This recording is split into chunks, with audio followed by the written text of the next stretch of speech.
if you want to make like incredible food for people, you have to know what incredible food tastes like. Like you have to have better taste than the person you're cooking for. Otherwise, how are you going to impress them? How are you going to blow their minds if your palate is, less experienced? So I watched that around, 10 years ago or so. And I even printed it out on my wall, man. And I like made my own little print with that quote in the first Brave office. So I would say that has driven my pursuit to taste a lot of things, to try a lot of things, to expose my palate to as much design as possible, to constantly be a student of the latest and greatest trends. And obviously that's a double-edged sword, because you don't want to grow so addicted to inspiration that you like can't produce anything original yourself. So there's a time in my process where I'm gathering, and then there's a time when I shut that completely off, and it's like I'm not allowed to look at any other site while I'm designing any other thing, because now like I'm trusting myself that like I have everything I need. It's like I've packed my lunchbox for the day, and this is what I'm eating. I'm not going to trade with any other kid. I'm just going to like trust my gut. And usually that process has really, benefited the creative that's come out of Brave. Hi, welcome to People Who Design, a podcast with designers, creatives, and builders shaping our world through the art and craft of design. I'm Cam Kress, and this week I sit down with my friend and designer, Gabe Lopez. He's a design leader and founder of an agency called Brave People. They do awesome work across a full spectrum of design. They're a creative agency. They work in brand, illustration and motion design, graphic design, and product and UX. Gabe shares his background story of how he got into design and what it takes to build a long-term success for an agency. He's ran his agency for over 10 years now. Awesome story. I love the conversation. So let's get into it. How's it going? Good to be here. It's awesome, man. Thank you so much for joining. I mean, this is a coveted seat right here on this People Who Design podcast. Yeah. I think you're number 4 right now. So okay, all right. It's scaling up quickly. Early adopter.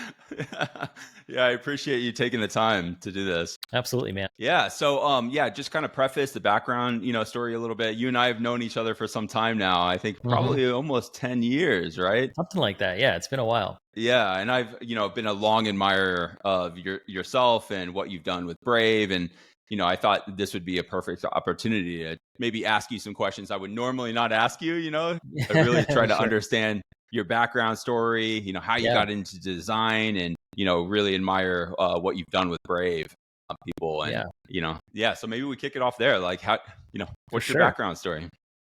Yeah, I mean, I'll try to make it short and more interesting than it is, but basically, rewind to my early 20s, and I thought at the time that I was headed toward the like music track. So I was wanting to be like singer, songwriter, artist.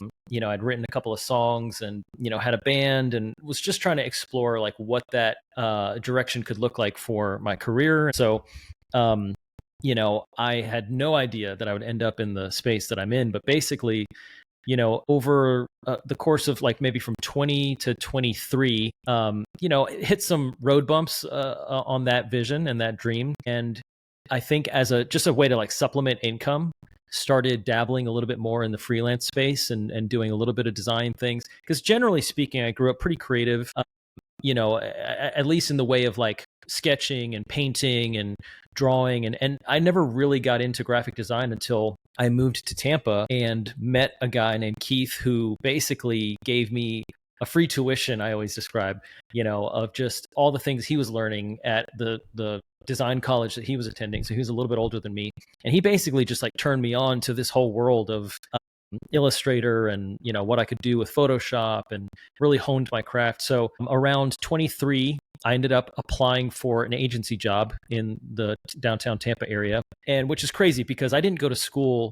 I was going to say I didn't go to school for design. I didn't go to school, period. Really, that's a weird part of my story, in the sense that, again, I was just like, I was trying to make it. I was like convinced I didn't need the traditional college route. And so when I applied for this design role, I didn't have a lot of work to share in my portfolio. So the way that I positioned it was, I went into the interview saying like, look, I don't have a lot of depth, but I also recognize that you're probably going to see a lot of people that are coming into this interview with tons and tons of case studies. I want to show you one case study and go deep into that, which is really not all the way true because it's all I had. So I was just trying to make a little bit more out of what I actually had to share. So I was like, look, this is like this one project that I went really deep on, and I got into branding and print and collateral design and outdoor and digital and all the things. And I showed them, that scale of how deep I could go with one brand. And they were actually pretty impressed. So they were like, wow, this is incredible. We have a couple other interviews, but we'll give you a call. So I go home and I'm thinking like, man, they probably saw right through me. Like I'm such a poser. I don't even have the creds to be here. And then lo and behold, they call me back and they're like, we interviewed, I want to say, the number probably grows every year as I try to tell the story, but I vaguely remember them saying somewhere upwards of like 300 candidates over the course of like a long span of time. And they were like, you had something special to you. We loved your presentation and we feel like we could take a risk on you. I mean, I think in hindsight, I'm probably like, yeah, I was the like most green person. So they probably hit me with the lowest salary possible. And I took it because I was so stoked on any amount of money. So yeah, they give me the job as a visual designer. And, I started to cut my teeth on branding work and web work. And the other interesting thing about this agency was they also produced a magazine locally. And so it was an interesting experience there to like work almost as like a quasi art director, even though I was a real junior designer, because they'd put me on set and I would like, be working with a really talented, really experienced photographer. And I'd be like art directing, this like aerial sort of like knolling shot for some product we were going to put as like an advertorial or something like that. So it was a very unique job where I got a lot of, varied experience really quickly in a short amount of time. So I'm loving it. I'm thinking like, wow, this is the career for me. And then a very short while later, the CEO brings me into his office and he's like, hey man, got some bad news. He's like, I've never let anyone go that didn't do something wrong, but today is a first. We're losing accounts. Like it's been tough around the company and the economy's this, that, the other, whatever. You were the last person we hired, and now you're going to be the first person we have to let go. So we're doing some layoffs. And I was like, no way, man. I was just finally finding my rhythm, and so. I was gutted, but he was like really kind about it. He gave me a really glowing recommendation letter. And he's like, I know some other agencies around town, I'll try to help you find a place to land. So I left, and that was literally like my superhero origin story moment where I was like so inspired to like make something happen. Eventually what basically led to me going online, maybe the same night, going to sunbiz.org, which is, if you live in Florida, that's typically where you go to register an LLC. Yeah. And I was like, I'm just going to go for this right now. I felt like I had learned enough. Really, I'll say this. Let me back up. One key, literally life-changing moment I had at the agency job is I was working on a website, and we had like a company intranet sort of thing where I had access to certain folders for assets and stuff. And I kind of got lost and found my way into like contracts folder basically. And I came across the invoice or like, the statement of work for the project, which I maybe shouldn't have had access to, but I saw the final price for this website that I was working on, and the amount blew my mind, which is funny because even like thinking about that amount now, and it's a paltry amount, but back then that amount was more than my annual salary. And I was like, wow, what the heck? Like I had no idea the amount of money that you could make, making websites like this. And especially like as an owner, as an agency, charging direct to the client. I was just assuming something relative to what they were paying me is what we charged. I was wrong. So that's probably why when I got let go, my first thought was like, cool, say less, like I'm going to do something about this. And so I go on Sunbiz, I go on LLC, name lookups. I end up landing on a name which I thought was so clever, but we ended up changing, which was Brave New Digital. That was like my first name for Brave. And I think I was just going on some play off of like Brave New World and, something. Oh, nice. And I spelled new N-U. It was just really dumb, dude. Like it was hard to spell over the phone, incredibly hard to like for new clients to guess the spelling. So they would always get our URL wrong and I'd miss out on leads and such. And dude, I registered it that night and I probably sent 100 texts throughout every contact in my phone. And basically it was like a grand opening text. I was like, hey, just letting everyone know I'm open for business. I'm doing some freelancing now under this moniker of Brave New Digital. I can do print, I can do web, I can do photography, all the things, and half of that was true. And so Yeah, man, kind of started to build out a website. One thing I learned there is the process of, building websites and then handing it over to a WordPress developer. So, I mean, I learned just enough to literally jump off the cliff into entrepreneurship.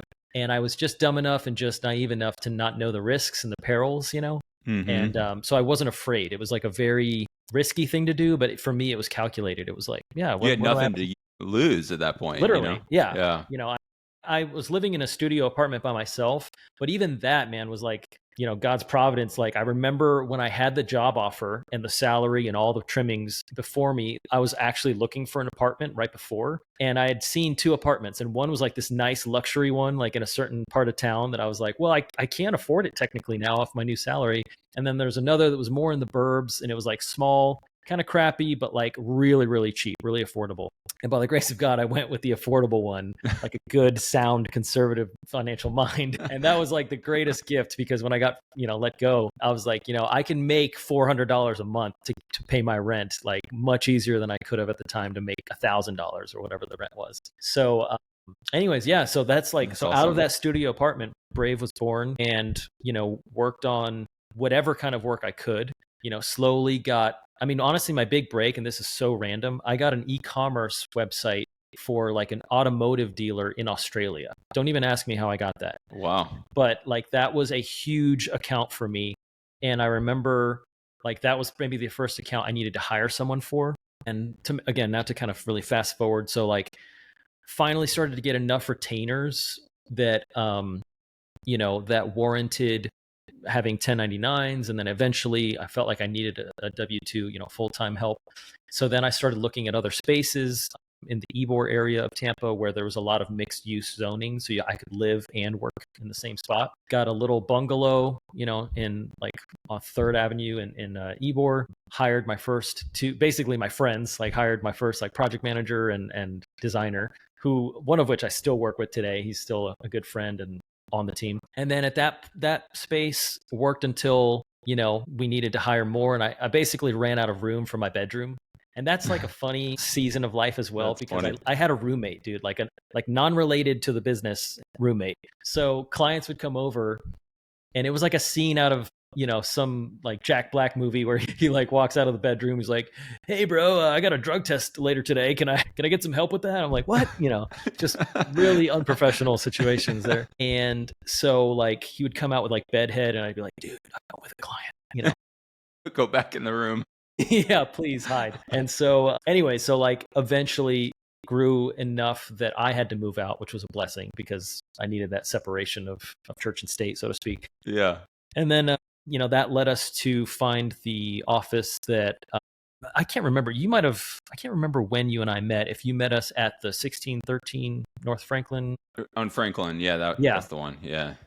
Yeah, so that one, we were there for like probably 6 or 7 years. And, that building was a huge part of our growth and obviously led into us launching Brave House, which was our co-working, model for a little bit there. And then, it's funny how it all kind of comes right back around to where we started. Then we like hit this pinnacle where we were like, why do we need space? Why do we need physical anything? Like, thanks to COVID, everything just goes toward remote and using technology and automation. So you're 100% remote now for the agency? Yeah. We're back to kind of where we started in a way of fully remote. I just recently relocated to the Nashville area. And so we still have a couple of folks in Tampa, but then everywhere else, in the country, and then some even like in the UK and, other countries like Spain, where we have like some contract folks that we work with pretty regularly. So yeah, man, that's kind of the full flyby of awesome. Brave. And here we are. Nice. I love it, man. Like I said, I've long admired your work and the agency and, just the clientele and the level of quality that you can still, output of the quality that you can do for clients is pretty remarkable. How, take me back to that first website, that Australian, e-com site. Like what were some of the struggles that you had to do to overcome, like not knowing how to do something? I really I'm grateful for that season because I feel like that was a perfect time in the world, in the marketplace, and like in technology, to be able to like fake it till you make it a little bit more than maybe you can now, where some of that lack of quality might show more, more clearly. And so it's funny because I don't have, like I said, I don't have any formal training in like UX or UI. So a lot of the design, like the web work that I did back then, was so much of like trial and error and like the most expensive trial and error, meaning designing a layout that was probably geared more toward like magazine editorial layout, because that was what I'd been used to. And then hiring a developer out of my pocket and having him try to build that layout, and then running into all the usability issues. Yeah.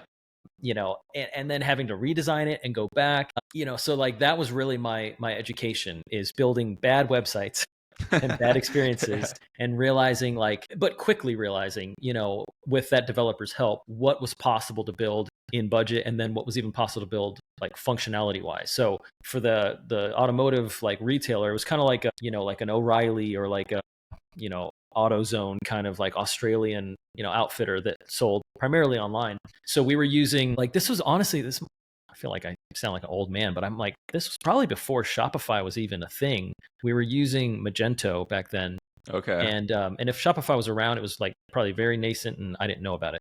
So, which like looking back, Magento was so overkill for like, they had a large amount of SKUs, but not to the point that like required something like Magento, or nowadays like it would have been such an easy build on Shopify, or even maybe like WooCommerce, like with WordPress or something. But I didn't know better. So yeah, so that process really looked like a lot of what now I realize was like user interviews and stakeholder interviews. Like, so I was doing discovery work and technical requirements gathering, but for me, it was just so organic, like just asking questions that I needed the answer to get to the next stage in the process. And so, I had no sense of like design systems or guidelines. I had like different sized buttons and different color buttons, and like just so many inconsistencies. Sure. But over time, again, I would recognize patterns where I'm like, there should probably be a difference between a navigational button that's just sort of taking you from one place to the next, and a, purchasing button or some sort of clear call to action button. And maybe even, the user would start to learn these patterns if I changed the shape of them, or, started to have consistency across the board, and, recognizing even like on images, the image sizes and the way that we save them out for like, performance and loading. I mean, it's so funny now, man. Like the way I learned was completely organic, on the fly, accidental stuff that you could just literally YouTube today, and you'd be like a UX pro within a week, Yeah. Don't you think, you probably have to kind of learn that way though, even if there's all, with ChatGPT now, you can prompt any question, but there's something interesting about just hacking your way through something. Absolutely. And, Yeah. Well, and that's another thing. Like, I am always so grateful that I started on this process as a 23-year-old kid, basically, not married, no other obligations other than just like squeaking by on rent and feeding myself. I literally would like live at, fast food joints and such, or like go to IKEA and like have their $2 breakfast, Meatballs. So, yeah, because we were right there in Ybor, so it was just like right across the street. I was like, yeah, let's go. But I agree with you though. Like, I had all the time in the world to tinker, and I have such fond memories of that season of tinkering till I got it. Now sometimes I'm married, I have a child, like life's different. I've sometimes longed for those days where I was just naive enough to like just throw myself headlong into something and take hours and hours to solve it. But I agree with you. Like, there's something beautiful about learning that way, because I'll say this. I mean, it's a well-known adage, like, there's no learning like there is teaching. And so for me, when I had to then bring on, let's say, a junior contractor who was a designer that was going to help, delegate that I could delegate some of the work to, that's really when my learning like kind of came alive, because I'm like, oh, I'm having to articulate why this layout that this junior designer did may not work. And so let me create some, at the time I didn't even use this language, but I was like, let me have some documentation. I started basically accidentally writing out like SOPs for how to do what we do. And back then I was like, wouldn't it be cool if all of my designers could like have the same system of how to create something and the same process? And, it's like, God, if I just gone to design school, this all would have probably been laid out for me. but I had to just go the hard way and figure it all out like a caveman stumbling on That's awesome. fire. So, that kind of transition point of like doing all the design work for yourself across all kinds of different modalities from print to, websites. When you made that first hire and starting to step off of the work a little bit, how did that transition happen for you? Like, Yeah. I mean, honestly, it was hard for me because I loved that side of it, and it was like my baby, So I felt like, is the company going to take a completely different feel now? Are the clients of old going to still trust us? And it was, so it wasn't a perfect transition. What it would start as is I was like, hey, I can't get to all the iconography on this project. Can you help me with this? Or like, I built out the core brand, but can you kind of work on the primary and the secondary color palettes, or like help me with the typography, or literally just get an InDesign or whatever tool we were using at the time and like just build out the template for the brand guidelines, and then I'll fill it in.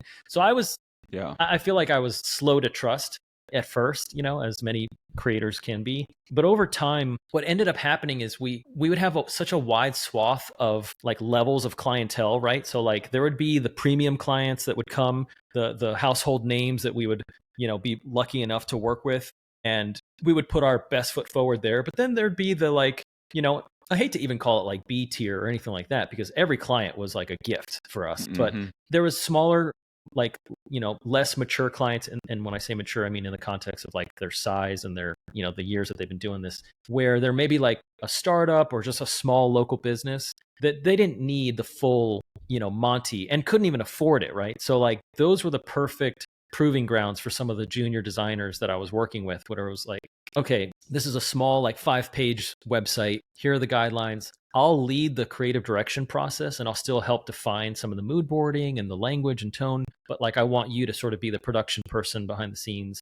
And then with some of those designers, I was recognizing too that like, they're pretty charismatic, and like they're eloquent when they speak, or they're really gifted at writing.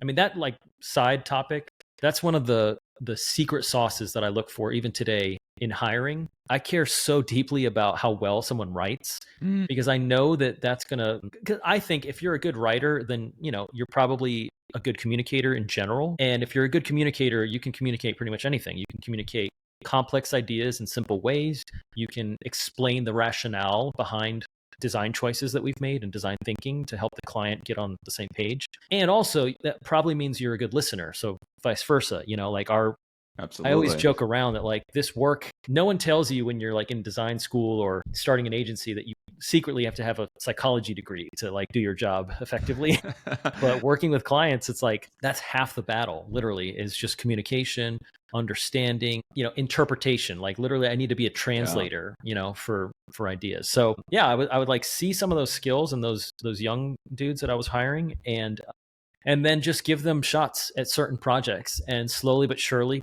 they would like prove themselves. And then the beautiful thing, fast forward several years later, is like there was a point, and it was like painful but also awesome, where some of those designers would be putting out work that I'm like, dang man, I don't know that I would have done it this way, like in the best way. Like I'm like, wow, those are decisions that I don't know that I would have even seen or known to make. And so that's when I started realizing like, we're going to be all right. I can step back. And, for all agency owners out there, like to me, the superpower that I want to hold on to, and you kind of alluded to it in the beginning, I want to just be the tastemaker for as long as I can hold on to that. I don't need to be the execution to get the glory for the UI that goes out to millions of users or whatever the case is. Like, I just want to be able to like, and it's good or bad, I think that's what's going to keep me having a job till I'm old and gray. Yeah. And as soon as I lose that, then it's like, maybe just sell the thing, or, step back into the shadows and let some other young, talented person, lead the charge. Yeah, no, man, that's awesome. I've always admired your taste and the quality of work. Even like, I would love to dig in maybe later to our house. And just the design process around that, I think, is other interesting case. But in terms of taste, how do you think about taste? How would you define it? And how do you think of like getting better at it? How do you improve your own taste? So I'll kind of quote one of my favorite documentaries, and like much to my wife's chagrin, because I try to make her watch it all the time, and she's just not interested. But it's this kind of older documentary called Hero Dreams of Sushi. I don't know if you've ever heard of that, but No. it's this old guy, and I got to check on him because he was old when this documentary came out like 10 years ago. Who knows? He might not even be with us anymore. But basically, it's about this old Japanese guy who has this sushi restaurant in a subway, essentially, somewhere in Japan. And it is like he's regarded as literally like one of the Don, the goat of sushi making. And he's at the time, I think he was in his 80s or something like that. And he is like your quintessential picture of a practitioner who just never got promoted away from their core competency. Like it's like I joke around, like you could either be like, a cabinet maker that gets promoted to now like own a kitchen, like a custom kitchen fabrication company, or you could just be that old Amish guy that's still on the floor making the cabinets. I feel like my trajectory has taken the kitchen cabinetry company direction, but Hiro, he's the guy who's still like, perfectly forming the nigiri and everything with his fingers. And like, I feel like the shape of his hands have now been changed by the product that he works with. And so in that documentary, one of the greatest lines was like, if you want to make delicious food, and I'm paraphrasing a little bit, if you want to make like incredible food for people, you have to know what incredible food tastes like. Like you have to have better taste than the person you're cooking for. Otherwise, how are you going to impress them? How are you going to blow their minds if your palate is, less really experienced? Good. Yeah. So I watched that around, 10 years ago or so. And I even printed it out on my wall, man. And I like made my own little print with that quote in the first Brave office. So I would say that has driven my pursuit of taste. And that is if we're going with the same metaphor, to taste a lot of things, to try a lot of things, to expose my palate to as much design in this case as possible, to constantly be a student of the latest and greatest trends. And obviously that's a double-edged sword, because you don't want to grow so addicted to inspiration that you like can't produce anything original yourself. So there's a time in my process where I'm gathering, and then there's a time when I shut that completely off, and it's like I'm not allowed to look at any other site while I'm designing any other thing, because now like I'm trusting myself that like I have everything I need. It's like I've packed my lunchbox for the day, and this is what I'm eating. I'm not going to trade with any other kid. Yeah. I'm just going to like trust my gut. And usually that process has really, benefited the creative that's come out of Brave, because I've also obviously preached that to my team, where like we want to be inspired by, the Apples and the Nikes and whatever design power there are out there, but not to the point where someone's looking at our work and they're like, I've seen this before, I want them to feel the same feelings maybe that they feel when they look at Apple, and the feelings of like, ooh, I'm compelled toward this. I love this. But not to know that like, it Braves, came from that. Like literally stole this, So for me, taste is really just tasting, right? It's like whether it's keeping inspiration around you, whether it's like, I used to do this a lot, not so much now because I've gone like a little bit more digital in my process, but I would just buy like the most beautiful, coffee table books, or keep like design magazines around. And I always found that inspiring, because especially like I would look at those analog static printed layouts as I was designing something digital that needed to be responsive. And I would almost like, that felt like a safer thing to steal, because I'm like, no one's going to see this coming. There will be no one that'll know where this came from. But this is kind of inspiring this other like interpretation of this like card or component that clearly is going to respond and move and breathe on a bunch of different devices. But I'm getting the inspiration from like some old 60s art book that I found in in a garage sale or something like that. So I think today it's more just, having my tabs and my bookmarks, but it's also for me, and you kind of alluded to our house, I get a lot of inspiration from architecture. So like one of my nerdiest, but like favorite pastimes is just driving like in beautiful neighborhoods or, beautiful parts of town, and kind of correlating physical space to digital space, and thinking about like, all right, if I'm like, when I walk into a building or a home, there's all these options and things beckoning me. Like, okay, if I'm at the foyer, but I can kind of see a glimpse of the living room, I'm called into there. And then if I'm in the living room and I get a glimpse of the kitchen or the dining, like, what's in there. And I think a digital experience, a website or an app, should have those same portholes into the next thing, rather than being this really staccato, screen by screen, room by room. And you could do that with like interesting linear navigational, components, or keeping the scrolling in such a way that brings you, like, gives context to what the next page is going to look like, or the next area of the site or the app. So for me, it's just a multidisciplinary approach. That's really what I've tried to hone. Yeah, that I love that metaphor of physical space and translating digital experiences as well, because there's so many similarities in that, like you mentioned. Going back to writing as a foundation, maybe walk me through kind of your creative process a little bit in terms of, like, writing it down first, trying to get to the core of the message before you maybe then gather the inspiration.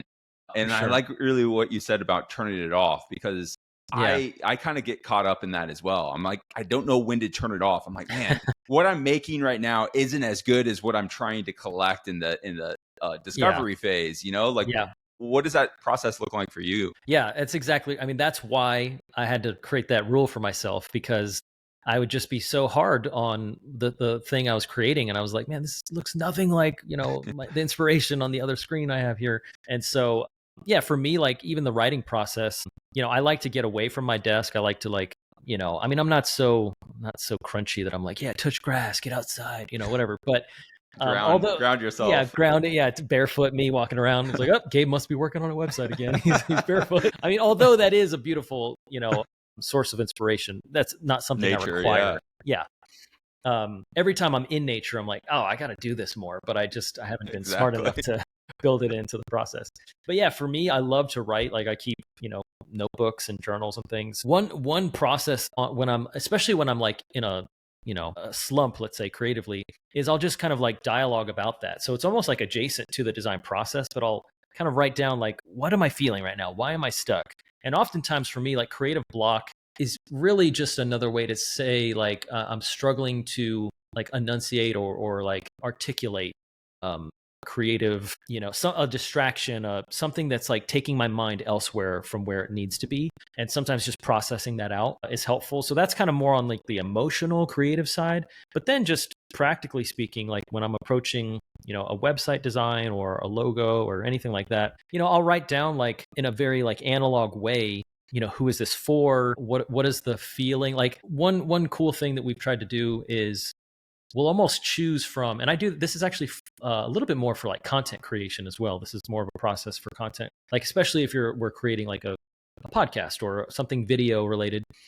It's almost like we have this list of emotions that we want the end user to feel. So, like, and it could be like short, just one word lists, like wow or awe or yikes or whatever. Like, just literally pick one word that you could obviously, once, like, as soon as you hear it, what I mean by wow. It's like, okay, awe-inspiring, or yikes, like, you want them to feel like maybe it's a cringe thing, so maybe there's some sarcasm there, or uncomfortable, yeah, or LOL, like, you want, it obviously needs to be humorous.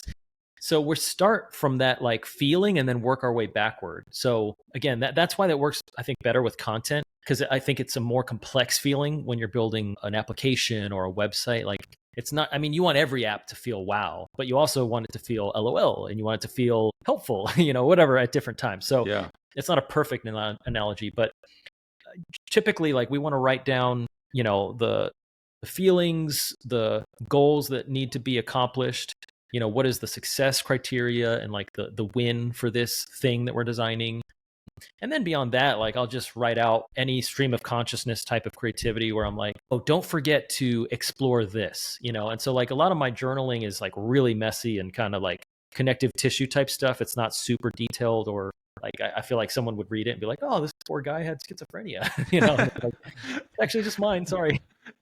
One day your grandkids might read it, Like, oh, this was before grandpa went to the hospital. And I'm like, I'm right here, guys. So yeah, that's kind of the role that, like, writing takes in like the pre-planning process, if you will. But the other, like, superpower that I've tried to hone, and it's difficult, is the post-project writing. Like, so for case studies and, like, capturing the story and the narrative, especially if, and we all know this pain, if a project kind of takes a left turn away from where you'd hoped it'd be, a lot of the work that agencies have to do is sort of, like, write out the editorial version, like the director's cut version of, like, how we hoped the project could be experienced. But all the compromises you had to make. Yeah, exactly. So that's, man, what a dance. And like, we were talking offline. We just launched a new website for Brave this week, soft launched. So, I mean, I shouldn't even like mention it because I don't look at it yet. It's not done.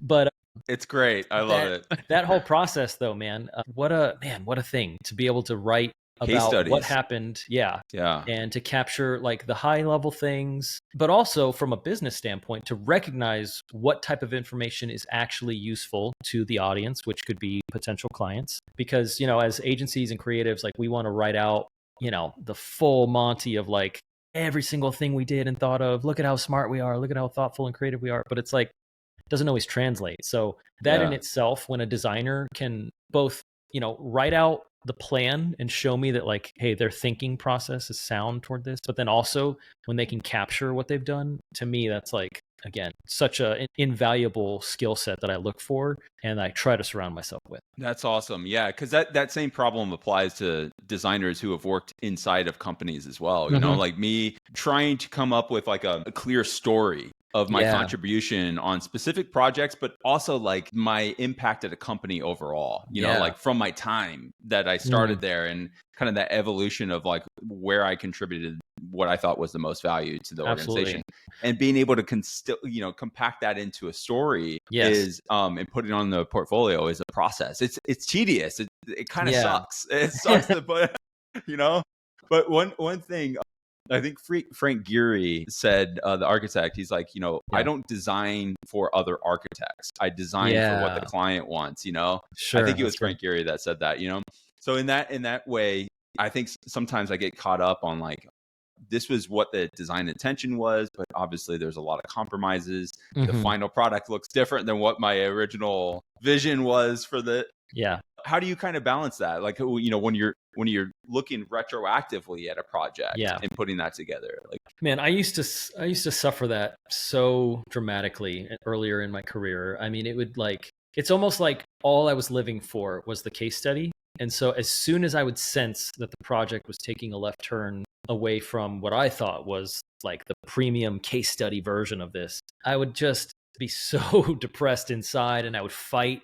And I probably fought from a place of selfishness and like, and probably missed, some of the business cases for why the client was actually right to steer the project, where I was trying to build this, really interactive, zany, award-winning, digital experience that probably would have been a terrible, usability case for, the audience that we were building for. So what we've like where we've landed now is kind of to your point, like we're always going to guide the client toward best practice and push creatively because that's why they hire us. We bill ourselves really as like our chief export is partnership, not just like do boys and like design vendors to just, paint by numbers. So all of our clients want that sort of welcomed, constructive challenge toward ideas and assumptions. However, at the end of the day, they're the ones paying for it. They're the ones who have to answer to their stakeholders and so on and so forth. So when that project goes away that we don't love, I think now we just are much more comfortable on the case study side to, like I said, find that happy medium of like the director's cut version of things. And to me, and I people might not like this and feel like this is misleading, but like it's as simple as you don't have to put the live website link on the case study. Like you could just show like this was the design we did. And I think there's a certain margin of variance that most people expect. Like, especially for me, maybe it's because I'm too close to it. And so I'm like more gracious. But nowadays, when I go on an agency site, even like the top in the world, and I see the case study and I'm blown away, and then I pull up the live link and I see like, okay, my first assumption is actually giving the agency the benefit of the doubt that the client has probably just changed stuff since they got the keys, Now it could be wrong. It could be like, no, this thing launched yesterday and the agency just like totally polished a turd and made it look far greater than it was. But at the end of the day, me as a viewer of an agency site or a freelancer site, I'm really trying to see what you're capable of creatively. And a big part of that, sure, is what you're capable of within creative confines and requirements. Yes. But usually I can tell the difference between a completely speculative project that's just like off the wall, like hey, Apple came to us for a new logo. No, they didn't. You know what I mean? Like, look, this is Nike's, new campaign. No, it's not. But like, and we even have Redesigning an airline ticket or something, yeah, it's like, dude, I know. It's the most, yeah, that one had its moment. I feel like everyone was doing that. And they were beautiful. But like, for example, one of the clients that we've worked with in the last few years was Geico, the insurance provider. And we had to design a new ID card for all 50 states. And like that project taught me the reason why there are no sexy airline tickets. And it's because like 50 states with 50 different requirements for insurance information to be presented and not be presented, and like the matrix, like the master template that we had to work with to fit in customer IDs and this and that, whatever, where like some states require this and you have to have like 4 extra lines, and we're talking about like something the size of a credit card, like a ID card that gets printed and shipped out, which now a lot of it is digital, thankfully. But so like, I think I've had a lot more grace for agencies that have like a version that's not the way, because I realize like, the understanding of the requirements out there for these massive organizations, I'm a little bit more privy because we've had projects at that scale. And I recognize like, we're all just trying to put out our best work, but like the real world requirements of these businesses they don't allow for sexiness, and that's okay. Like it needs to be functional. Sure. Airline tickets need to get you on the right plane and get you where you're going. Like ID cards are really for like showing the police officer that just pulled you over that you're insured, or showing whatever, like the DMV or whoever. It's just a super specific function. And so I think if more creatives could experience that sort of enlightenment, if you will, or understanding that like form and function really truly, I mean, that's till we die, like that's the dance, that's absolutely the tension. And anytime we lean too far on one side, we're probably not doing our best work. And you're probably going to learn the hard way the next time around that like that is the assignment on top of whatever the thing is, like the website that you're building or the brand identity you're developing or the print ad or whatever. Like it's form and function. And I think function needs to lead and then form needs to uplift. Like function is the reason you got hired typically. Like that's the business transaction. And then the form is where like your expertise can come in and do a better job than the next guy potentially. And so, we've just tried to. That's awesome. That. You mentioned partnership, and you and I have talked about that in the past where, you really see clients as this partner. They're not just paying you as, for this service. Sure. You're trying to understand what their function is first, right? You're trying to understand what they're trying to get out of it. And then you create the solution out of that. Yep. Maybe talk about that. Like, what have you like some lessons learned from balancing like the client needs versus maybe what the user needs are in those cases? It's like those can differ sometimes. So like as a partner, how do you unpeel those? Yeah. Well, and I share some of this in terms of, even some of the things we've worked on together, but even just like the process, like you're such a like design sprint, master in the way of, I don't know about that, but well, just you at least you love what that brings, which is like, alignment from proving or disproving assumptions. And so for us, I often say that like Brave's product is our process, and our process is sort of this industry agnostic approach to launching experiences that hopefully shape the future. So, when a client has very specific ideals and they're coming into this engagement thinking a certain way, and then maybe Brave's either our expertise says otherwise, or maybe we don't know because we've not worked in this field before, but we have a feeling that, some of these discovery exercises that we're going to run through, I feel like we're going to learn something that's going to, teach the client maybe another approach is possible or, profitable. So for us, I mean, like an example of that is,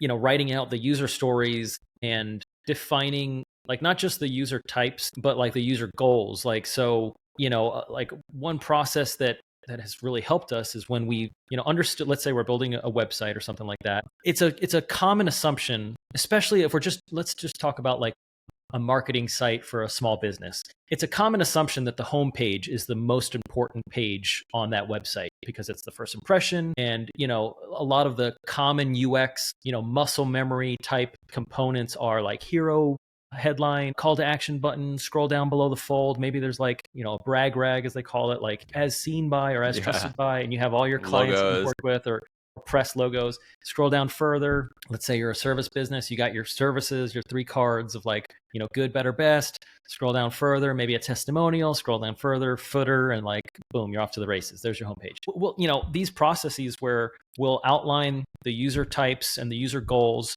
and then we'll attribute those goals to the pages that we feel like would be best served to accomplish those goals. Oftentimes, for example, like if you have, like, think about a matrix of like the goals on the left and the pages that they would accomplish those goals, like those exercises would often show us like, hey, there's this, like, let's just say the services page, or let's say, product page. It's looking like this 3rd page in or 4th page in is actually accomplishing, from a volume standpoint, the most goals of all of the pages. So wouldn't like logic say that the product page is the most important page on this entire site? And if it's the most important page on the site, logic would say that like we should put the most effort toward this page. No? Sure. Is everyone like disagreeing with me? No. And so like you'd be in these meetings with these clients, and we would be using that to leverage the fact that like so many clients are like, the homepage has to have everything like just shoved in it, and we'd be pushing them like, no, if this is a home, it's like what you're saying is the lobby, like the foyer needs to have like 3 chandeliers and, like marble flooring and like a toilet in the lobby. And it's like, no, like you don't have to have the wet bar in the lobby. Like there's a kitchen like for your that. Analogy earlier, like walking into a house, everything is in one room. Yes. Exactly. There's no flow. There's no like UX, again, it's like the muscle memory of like, okay, I intrinsically know maybe where to look next because I see the context clues of the design around me, in front of me.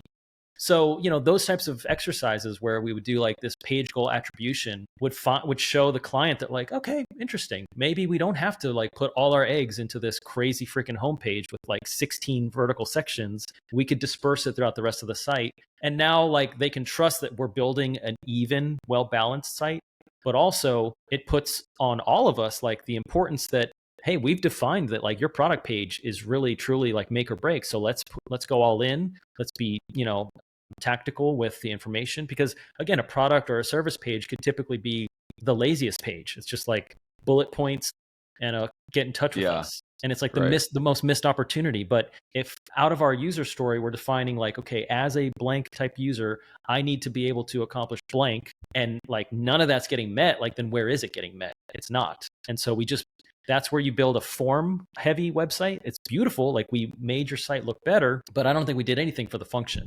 So that's a long-winded kind of convoluted way to answer the question. But no, I love that. How do we like help clients in that? It's just with like leaning on process to be the bad guy in a way, and like, illuminate the truth that, it's not always just what we're used to or what what we think something should be. It's typically more like based on data. That's awesome. You guys recently pivoted to kind of the subscription model kind of approach with clients, right? For the most part. I would love to dive into that if that's cool. Like, I think in the past, working with clients myself and working in other agencies, there was like a fixed price project on a website, for example, and you do the website, but to your point around like really trying to understand where the opportunities are within the current experience today, you're not really incentivized to do that as with fixed base, versus a partnership approach or a subscription. Can you talk about that? Like, how are you guys kind of structuring that? Yeah.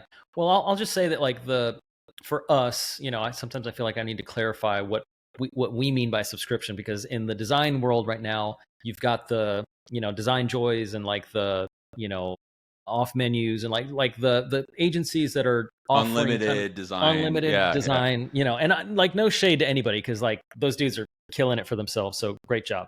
But that's not what we're doing. Like, so we're not offering unlimited work, one request at a time.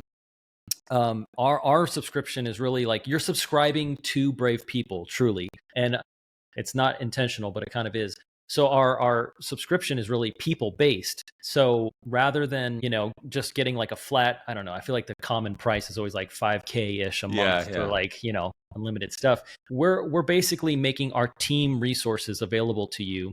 So, we have plans that you could subscribe to, and there's a plan for 1 resource per month, for 2 per month, for 3, and then, everything else beyond that is kind of custom. And the beauty, like, and really I guess where it all started was, we were asking ourselves, how can we make it easier to partner with us? First of all, like how can we make working with Brave such a no-brainer that it happens more often than not, and that the clients can see the value right away, almost so that we would stop having to pitch, because the whole world of like RFPs and pitches is just it's brutal. oh my God, hell on earth. It's the worst thing.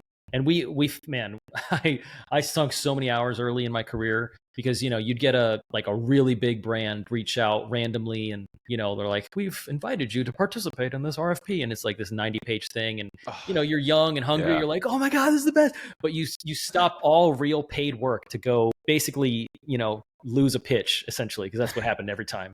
So learn my lesson there. But anyways, so we asked ourselves, like, how could it become easier to work with Brave? And we kind of just had this idea of like, what is some of the easiest companies out there or products or services to onboard into? And like, for some reason in that conversation, we were kind of circling around Netflix, and we were like, yeah, what if Netflix started an agency? Like, how would they do it? Because it's so simple. Like you come into the Netflix, digital lobby of content, so to speak, and you kind of survey the catalog, and you're just like, yes or no. You just opt in, and like, you can use it as much as you want or as little as you want. You can upgrade or downgrade based on like from standard def to HD, or, you can have multiple seats for like if you want family to join in or whatever. And then you could cancel anytime. Like they don't hassle you about, the service. And so that's kind of what started this like really simple process of like, okay, so if retainers and that language is more about a retained amount of hours and still time and material, still like trading time for money, still on the treadmill to nowhere, as most of us creatives have experienced. A subscription is really selling access. Like it's access to these people, and the people can change out. So like the more talented my people are, the more valuable your access is actually. So what you could accomplish with your own full-time hire in 40 hours, my senior designer can accomplish in 20 hours. Is that still the same worth to you? Probably. I mean, would you pay the same salary and maybe even more? Sure. Well, what if you could pay less? And then that's when people are like, wait, what?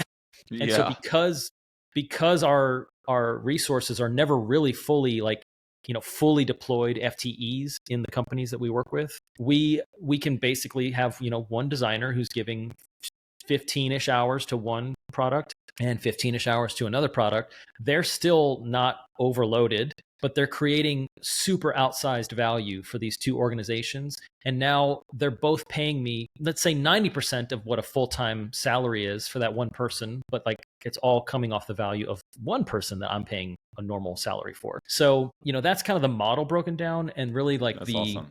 I would say the way to think about subscription versus fixed fee is like, this is how we talk about it on our website. Like if you are building a very linear kind of waterfall based type of project, like a website or a brand where, the clear start and finish, you have some sense of like requirements and what you need. Typically that's a plan driven project. So you have a clear plan. There could be changes to the plan, but generally speaking, when it's done. It's a 10-page website and it's done. Everything else is just maintenance and like writing blogs and keeping SEO up. So for us, that's a great fit for a fixed fee, plan-driven approach. What we were finding as we were getting more product work and more like building applications and working on software, we're like, dude, change is the name of the game. Like nothing, Absolutely. We know nothing, it's never what we think. And we have to iterate and have these agile cycles where we get to the end of these sprints and then we're like, oh my God, we changed everything, but it's good. We're not even mad. Like this is a feature, not a bug. So how do we accommodate for a change-driven approach where it's flexible timelines and ever-changing roadmaps and pivots? Because now this would happen a lot. Like we would be working with an MVP, like building an MVP for a client, and they would have an opportunity to meet with an investor to like for their raise. And we're like, okay, we got to stop. Like we're going to help them with a deck real quick. And under the fixed fee, that's a change order. That's like punishment. That's like change is bad. Don't do that. Yeah. But under the subscription and under a change-driven approach, that's the name of the game. Like, and obviously there's substitutions, right? Like if we stop working on the product to do this, well, yeah, now the product's not getting worked on. But in the subscription, that same client has the option to just flex up for 1 month, let's say, and be like, let me add a designer just for this month, which is essentially almost like saying that's just the price of the deck anyways, or the whatever collateral we're building. And now I get my cake and eat it too. Like both continue on, but I'm not getting punished for innovation and iteration. Like I'm actually, I getting love that. planned for it, right? Yeah. So it incentivizes, it almost gives the client this like, I mean, granted, we're tied to real budgets, but it gives them this feeling of like unlimited power of like, oh my gosh, Brave is like a whole creative department on wheels that I can just bolt on for a time, cancel at any time, or upgrade, downgrade at any time. And that's where like most projects, if you look at it as a curve, that's how a project looks like, maybe heavy in the beginning, and Yeah. then a And little it bit more tapers off. stasis. And then maybe like there's a feature, a launch big, and then tapers off. And so that's how our subscriptions work too. Like you need 3 resources to start because one's doing UX research, one's doing content discovery, the other's designing wireframes, whatever. And then, maybe add developers, it kind of goes up and then it comes down because now the designers come off though. And like, it's all just month to month. That's awesome. What's good about that is it's so fluid too. So you don't Yeah, have to stop what you're doing to write up, exactly. a document or some sort of like Yeah. contract up front. Yeah, because all of that is baked into the initial, master service agreement and statement of work. I mean, that's the thing that's taken us years to. We were talking about this the other day via Yeah. text. That's what's taken us a long time to try to find language that is clear enough to like forecast the future, but not rigid enough to box in the future and to leave some open-ended, avenues for creativity. And like, so we define it by like, here are the service types that you have access to in this subscription. Here are the typical like deliverables, like the end products that you could probably expect to build with us. But, we kind of defer in that language that like the specifics of what we're working on will be defined together in our like, project management tools and the portals, whether we're using Notion or excuse me, or like Jira or whatever, tool that project requires. Like that's where the real sort of definition of things is going to live. This is really just like a governing document to like let you know the parameters of like the sandbox, right? So that's how I love it. that's how we work around some of that like vagueness, if you will, the nebulousness of like not knowing where we're going to go, but still like, clearing out the lane for like, okay, but like you're not going to ask us for interior design. Like we're not going to Yeah. we're not going to paint your house for you. These are the services you can ask. Well, you could do architecture now, design. Hey, oh, That's awesome, man. I really love that model because it just like cuts directly to like what you said, like a partnership.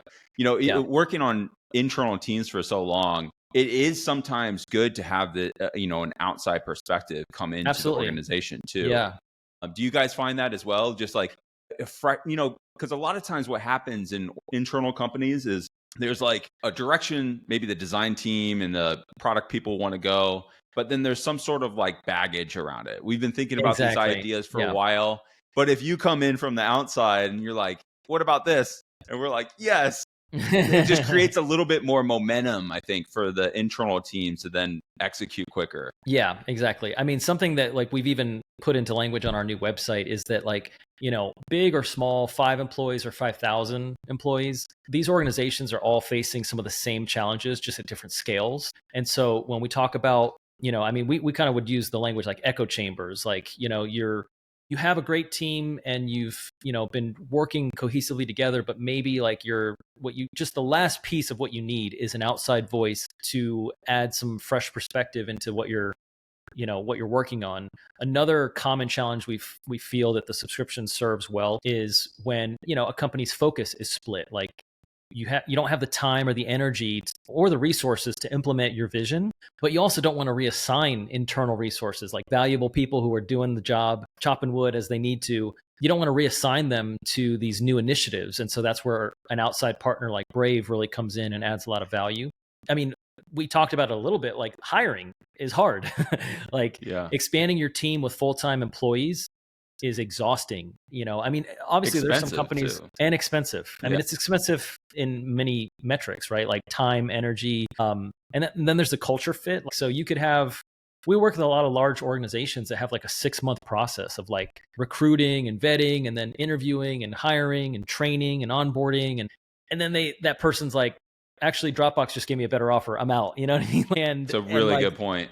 Yeah. They've lost an immense amount of money and time and effort and maybe that person literally, it took them the 6 months just to be able to, have like to be activated to start working on that internal initiative. Whereas with Brave and the subscription, I mean, if we have that resource available, it takes the duration of the contract getting signed. Like that's it. Awesome. And so then like you 1 to 2 weeks. Just Absolutely. get us access to the Figma files and then you're in. Yeah. And the other thing too, and the last piece that we talk about on our site and a lot in our sales conversations is then like, expertise gaps. So, you could have incredible, super strong design team, and maybe you're a company that works, primarily on, like maybe it's a B2C type of company, but now you need something to be designed for like internal culture, like and for employees. And we've worked with large groups that are like, yeah, we have like 40,000 employees, but like we actually have no assets for our employees. Like all those employees are working for, the customer audience. And so like our people don't even know how to design for themselves because we've never done any like design sprints or any exploration on, like, we don't have a design system. Like, and so they're coming to Brave like, so lost, and we're like, hey, we got you. Like we can put the right expertise in. And that's another piece too, is like we give our clients like the latitude to say like, hey,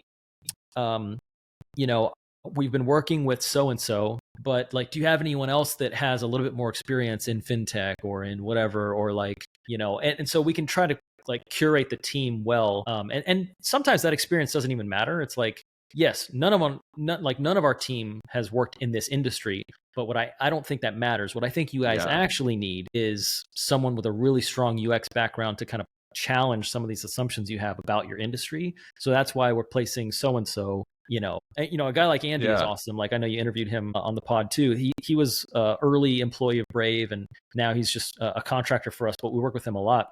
But like, he's a guy who I see as like a UX practitioner. Like, when you want someone who's like surgical, like, okay, we put Andy on the project. And so that's the beauty of the subscription, is like we have access to a deep bench of whether they're full-time or, part-time or contract, just a big network of creatives that we've worked with over the last 15 years that can fill in. That's great. Like it's like managing a soccer team. You're like plugging in people. Call me Ted Lasso, baby. I love that model. I mean, especially your point around like being able to design for any industry. I think that's the general misconception too. And with a hiring process as well, it's like these companies think that they need to hire a designer that came from X background, but in a lot of cases, like coming in with the first principle thinking, can help, provide a different angle of thought for that client. So true. Totally awesome.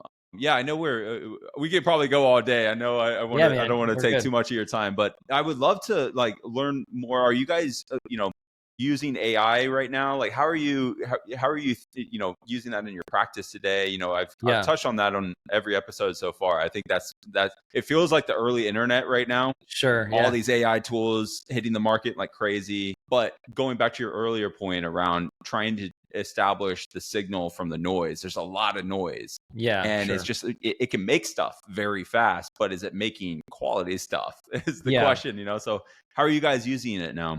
I mean, so I would kind of group it into two buckets. We have our like super tried and true, already been using it, and it's adding value, but it's not like, rocking the boat or like requiring any sort of like over and above trust or buy-in from the client. And that's really just like on the content creation side of things, whether it's written word or imagery, or we haven't really done any AI video for a client just for obvious reasons. It's not there yet. Like, they're like, wow, cool brand spot. Why does that dude have 6 fingers? We're like, we're working on it, So, like whether it was ChatGPT in the early days or, or even like Midjourney or whatever for like just, synthesizing, copy ideas. And, if we're doing like some UX writing, like that's like the lowest hanging fruit. I feel like everyone should be doing that. Like, hey, take this paragraph and make it 2 sentences shorter and, give me a couple of different tones of voice or whatever. Refining. We also, we use it for SEO type things. Like I even just did this for our website where I uploaded a list of like all the URLs on our website and asked it to give me,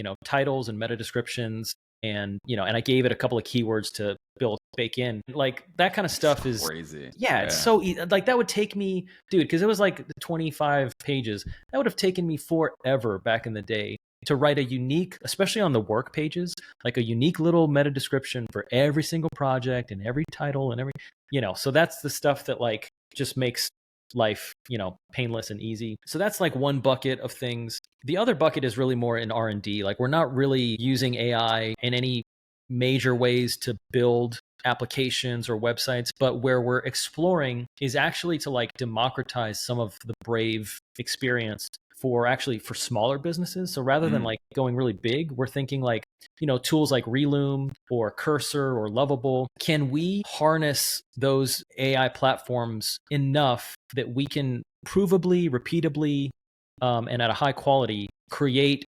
more economical digital experiences, whether it's simple apps or really simple websites for like a small business category where me, I love to like productize things with the subscription and stuff. So more of like a productized service where it's like, let's just call it Brave SB or, Brave.ai, whatever, where like you're entering into like a time boxed fixed fee, sort of productized experience, and you know what you're getting into. It's like, I hear my mom say like, you get what you get and you don't get upset.